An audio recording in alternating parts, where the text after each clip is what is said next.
Hello everyone, this is Sanjay Kumar and welcome back to Future Film Classes.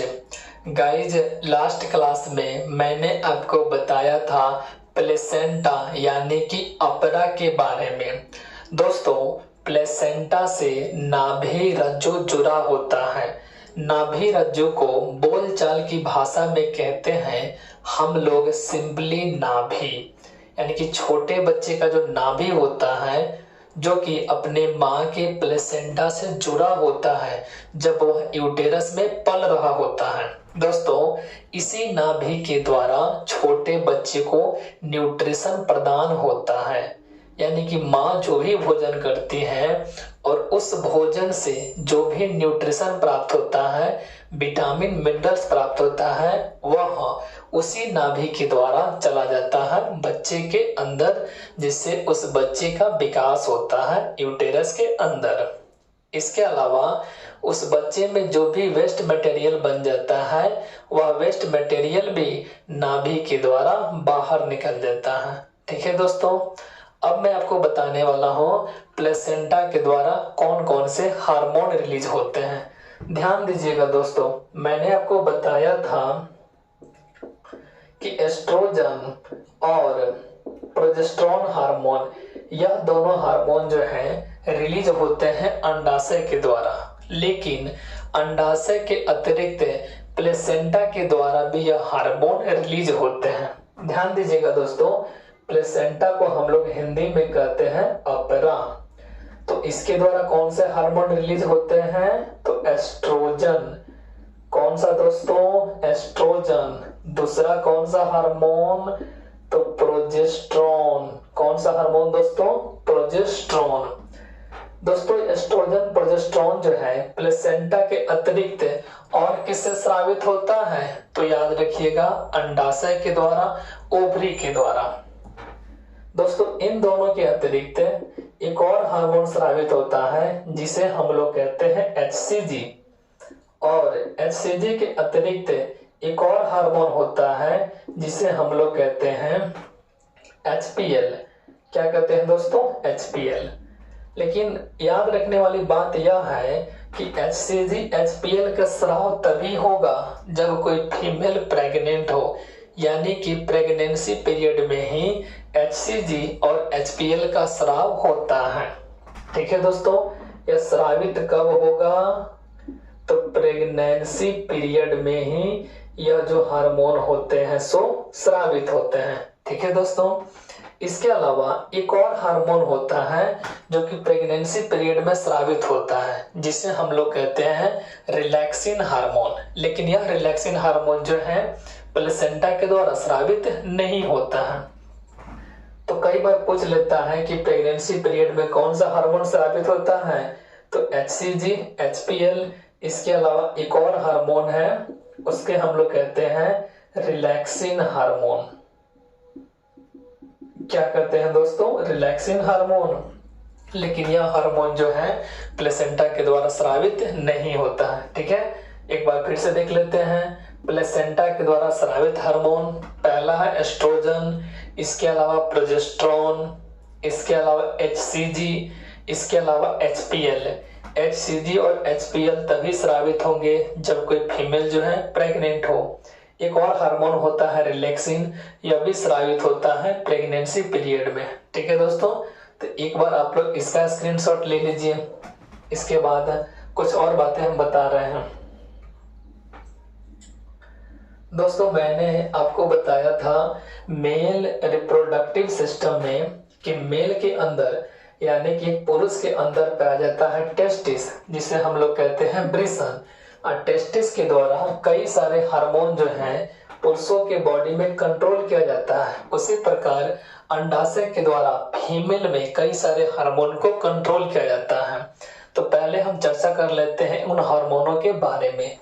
दोस्तों, हमारे body का जो मस्तिष्क होता है उसमें पाया जाता है हाइपोथैलेमस ग्रंथि। कौन सा ग्रंथि पाया जाता है दोस्तों? याद रखिएगा, हाइपोथैलेमस ग्रंथि। हम इसे हाइपोथैलेमस ग्लैंड के नाम से भी जानते हैं।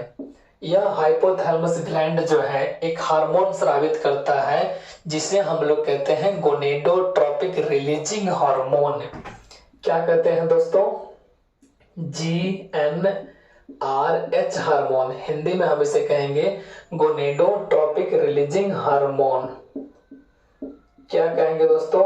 Gonadotropic releasing gonadotropic releasing hormone. यह कब स्रावित होता है दोस्तों? जब यौन पीरियड आ जाता है फीमेल के अंदर, किसी गर्ल के अंदर, तब स्रावित होगा। तो हाइपोथैलेमस ग्लैंड के द्वारा गोनेडोट्रोपिक रिलीजिंग हार्मोन स्रावित होता है। इसके बाद यह हार्मोन जो है जाता है अग्र पीयूष ग्रंथि के पास। अग्र पीयूष ग्रंथि को हम लोग कहते हैं एंटीरियर पिट्यूटरी ग्लैंड। क्या कहते हैं दोस्तों? Anterior pituitary gland. Anterior pituitary gland को हम हिंदी में कहते हैं अग्र पीयूष ग्रंथि। और यह ग्रंथि जो है दो प्रकार के हार्मोन को रिलीज करता है। एक का नाम है LH हार्मोन। इस LH को हम लोग कहते हैं ल्यूटिनाइजिंग हार्मोन। क्या कहेंगे दोस्तों? Luteinizing hormone. यह हार्मोन कौन स्रावित करता है? तो अग्र पीयूष ग्रंथि, एंटीरियर पिट्यूटरी ग्लैंड। ठीक है दोस्तों। जबकि दूसरा हार्मोन जो है उसका नाम है FSH हार्मोन। और FSH को बोलते हैं फॉलिकल स्टिमुलेटिंग हार्मोन। क्या कहेंगे दोस्तों? Follicle stimulating hormone. यह हार्मोन स्रावित होता है एंटीरियर पिट्यूटरी ग्लैंड के द्वारा। यह स्रावित होता है दोस्तों एंटीरियर पिट्यूटरी ग्लैंड के द्वारा। ठीक है दोस्तों। इसके अलावा यह जो ल्यूटिनाइजिंग हार्मोन होता है यह जाता है ग्रैफियन फॉलिकल सेल के पास। कहा जाएगा दोस्तों? ग्रैफियन फॉलिकल सेल। ठीक है। जबकि जो फॉलिकल स्टिमुलेटिंग हार्मोन होता है यह जाएगा ओवरी में। ओवरी का मतलब अंडाशय में। और अंडाशय में कहा? तो फॉलिकल सेल के पास। अंडाशय में कहा जाएगा दोस्तों? फॉलिकल सेल के पास। अंडाशय को इंग्लिश में क्या बोलते हैं? तो ओवरी बोलते हैं। अब ध्यान दीजिएगा, इसी फॉलिकल सेल के द्वारा हार्मोन स्रावित होता है एस्ट्रोजन।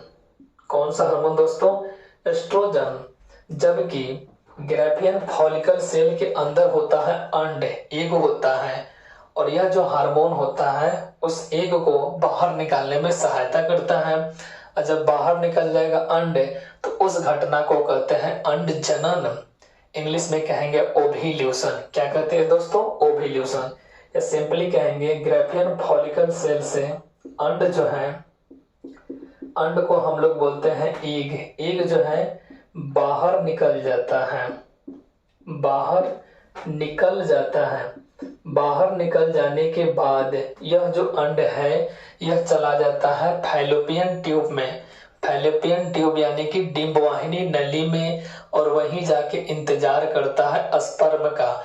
जब स्पर्म उस अंड से टकरा जाएगा तो वह निषेचित हो जाएगा। निषेचित होने के बाद युग्मनज बन जाएगा और धीरे धीरे एक छोटा बेबी का रूप ले लेगा। अब ध्यान दीजिएगा दोस्तों, अंड निकलने के बाद जो ग्रैफियन फॉलिकल सेल का शेष भाग बच गया, शेष भाग जो बच गया उसे कहते हैं कॉर्पस ल्यूटियम। उसे हम क्या कहते हैं दोस्तों? Corpus luteum. और इसी कॉर्पस ल्यूटियम के द्वारा एक हार्मोन स्रावित होता है जिसे हम लोग कहते हैं प्रोजेस्टेरॉन हार्मोन। कौन सा हार्मोन दोस्तों? Progesterone hormone. ठीक है। तो इतने सारे हार्मोन जो है अंडाशय के द्वारा कंट्रोल किया जाता है। आइए एक बार फिर से समझ लेते हैं दोस्तों। ब्रेन में पाया जाता है हाइपोथैलेमस ग्लैंड यानी कि हाइपोथैलेमस ग्रंथि। इसके द्वारा हार्मोन स्रावित होता है गोनेडोट्रोपिक रिलीजिंग हार्मोन। यह हार्मोन जाता है अग्रपीयूष ग्रंथि के पास। अग्रपीयूष ग्रंथि को हम लोग इंग्लिश में कहते हैं एंटीरियर पिट्यूटरी ग्लैंड। यह एंटीरियर पिट्यूटरी ग्लैंड दो प्रकार के हार्मोन स्रावित करता है।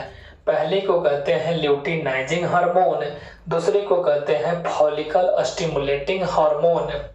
यह फॉलिकल स्टिमुलेटिंग हार्मोन जो है फॉलिकल सेल के पास जाएगा। फॉलिकल सेल से जो कि अंडाशय के पास होता है, यानी अंडाशय के अंदर होता है। इस फॉलिकल सेल के द्वारा एस्ट्रोजन हार्मोन का निर्माण होता है, जबकि ल्यूटिनाइजिंग हार्मोन जो है यह जाएगा ग्रैफियन फॉलिकल सेल के पास। इस ग्रैफियन फॉलिकल सेल के अंदर होता है अंड। यह अंड जो है बाहर निकल जाएगा तो उस घटना को कहते हैं ओव्यूल्यूशन। ओव्यूल्यूशन का मतलब अंड जनन। इसके बाद जो शेष भाग बच गया उसे कहते हैं कॉर्पस ल्यूटियम, और कॉर्पस ल्यूटियम के द्वारा एक और हार्मोन स्रावित होता है जिसे कहते हैं प्रोजेस्टेरोन हार्मोन। ठीक है दोस्तों, तो एक बार इसका आप लोग स्क्रीनशॉट ले लीजिए।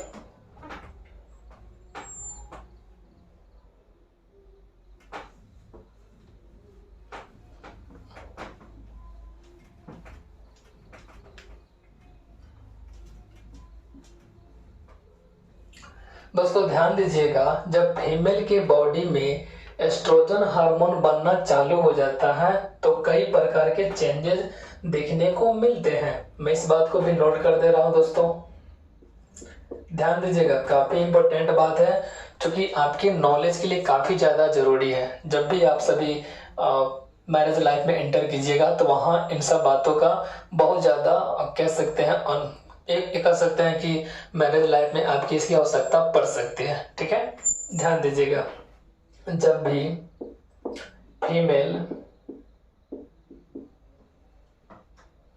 फीमेल में एस्ट्रोजन हार्मोन बनना चालू हो जाएगा, एस्ट्रोजन हार्मोन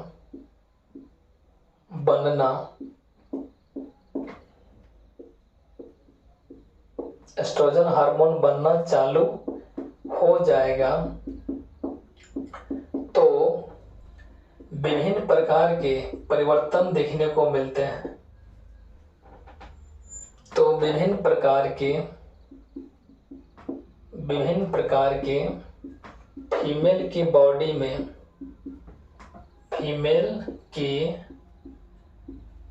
में परिवर्तन देखने को मिलते हैं। क्या मिलते हैं दोस्तों? परिवर्तन देखने को मिलते हैं। ठीक है दोस्तों, और जो भी परिवर्तन होगा उस परिवर्तन को कहते हैं द्वितीयक लैंगिक लक्षण। क्या कहेंगे दोस्तों? द्वितीयक लैंगिक लक्षण, या सिंपली कह सकते हैं हम, जो भी परिवर्तन होगा उस परिवर्तन को क्या कहेंगे? द्वितीयक लैंगिक लक्षण। द्वितीयक लैंगिक लक्षण। अब एक बार फिर से ध्यान देते हैं, जब भी फीमेल के बॉडी में एस्ट्रोजन हार्मोन बनना चालू हो जाएगा तो उसकी बॉडी में कई तरह के चेंजेस होते हैं। उन चेंजेस को कहते हैं द्वितीयक लैंगिक लक्षण। आइए बात करते हैं क्या क्या परिवर्तन होता है। पहली बात तो यह है कि जब एस्ट्रोजन हार्मोन बनना चालू हो जाएगा तो फीमेल के अंदर मासिक चक्र की जो घटना है जिसे हम लोग कहते हैं ऋतुस्राव चक्र। क्या कहते हैं दोस्तों?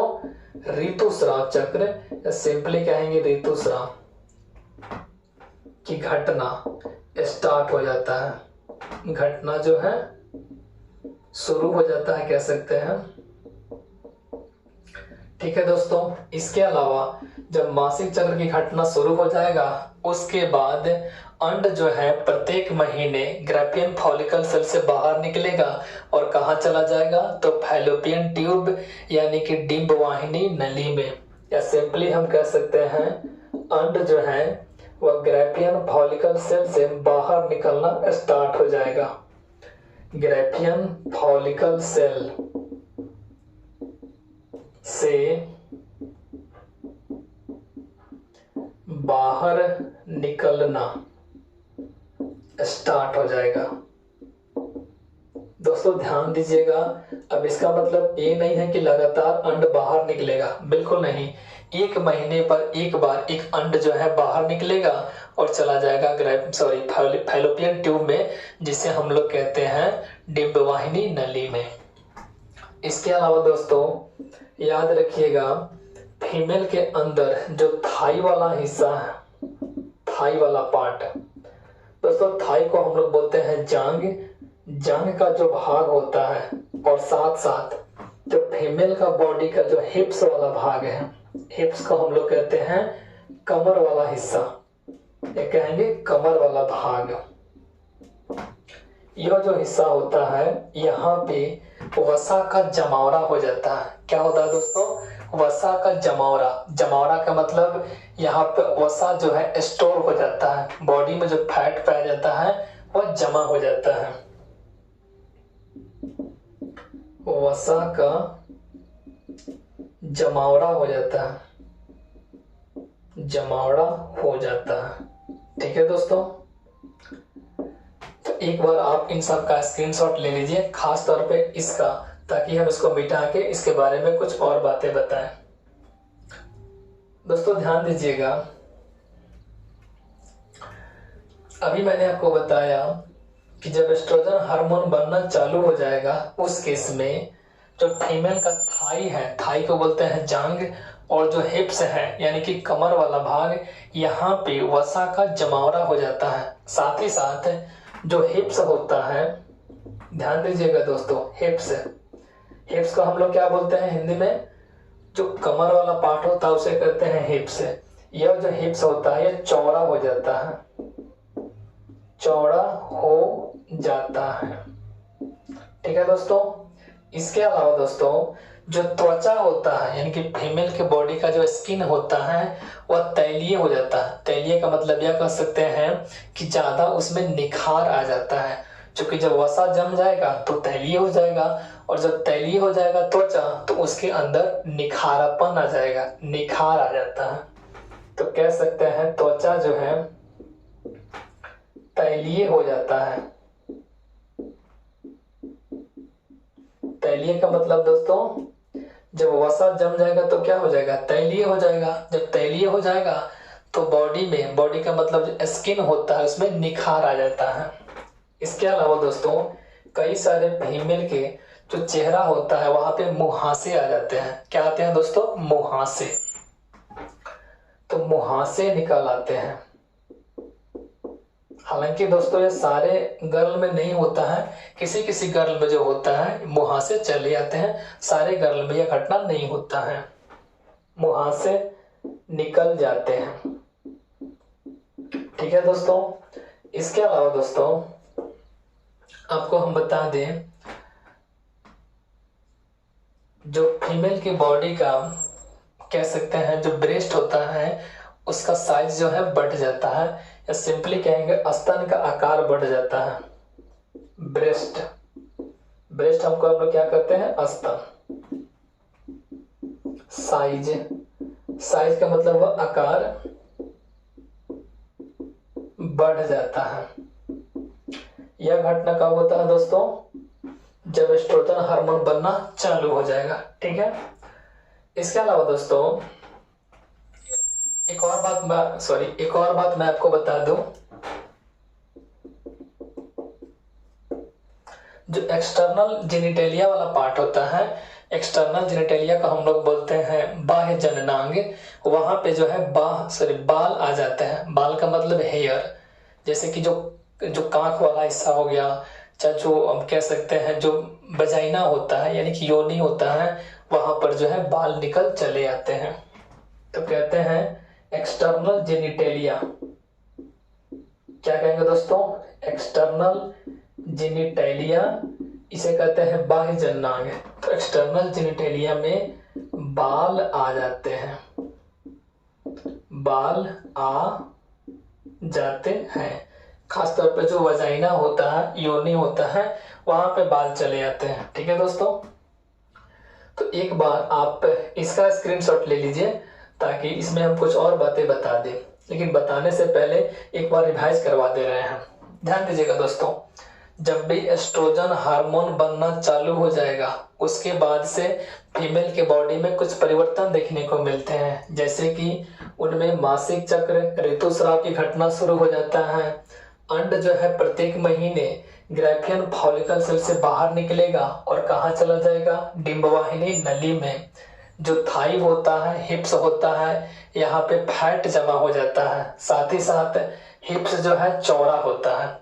अब ध्यान दीजिएगा दोस्तों, हिप्स का चौड़ा होने के पीछे कुछ रीजन है, क्योंकि डिलीवरी के वक्त यानी कह सकते हैं प्रसव के समय अगर हिप्स चौड़ा नहीं रहेगा तब जाके हम कह सकते हैं कि उन्हें परेशानी का सामना करना पड़ सकता है फीमेल को।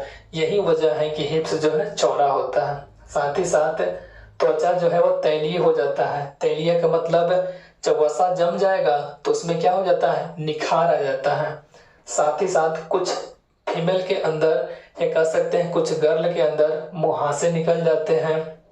इसके अलावा दोस्तों जो ब्रेस्ट का साइज होता है, स्तन का आकार, ये भी बढ़ जाता है। साथ ही साथ जो एक्सटर्नल जेनिटेलिया वाला भाग होते हैं उसमें बाल आ जाते हैं। ठीक है दोस्तों, तो एक बार आप इसका स्क्रीनशॉट ले लीजिए। उम्मीद करता हूं कि स्क्रीनशॉट आप लोग ले लिए होंगे। अब ध्यान दीजिएगा दोस्तों, मैंने अभी आपको बताया है कि ब्रेस्ट का आकार जो है सो बढ़ जाता है। तो आइए एक बार हम कुछ फॉर्मल डायग्राम के द्वारा कुछ और बातें बता दें। देखिए दोस्तों, मान लीजिए यह वाला जो हिस्सा है आपका ब्रेस्ट है, ब्रेस्ट को हम लोग बोलते हैं स्तन। अब ध्यान दीजिएगा, जहां से मिल्क का सिक्रेशन होता है, मिल्क का मतलब जहां से दूध जो है बाहर निकलता, सिक्रेशन होता है, उस हिस्से को हम लोग कहते हैं निपल्स। क्या बोलते हैं दोस्तों, निपल्स। और इस निपल्स के चारों तरफ, निपल्स के चारों तरफ, जैसे मान लीजिए निपल्स हो गया तो इसके चारों तरफ जो है जो क्षेत्र होता है, माने जो भाग होता है, उसका रंग जो है वो भूरा कलर का हो जाता है। थोड़ा सा डीप हम कह सकते हैं डार्क कलर, थोड़ा सा गहरा कलर का हो जाता है, यानी कि भूरा कलर का हो जाता है।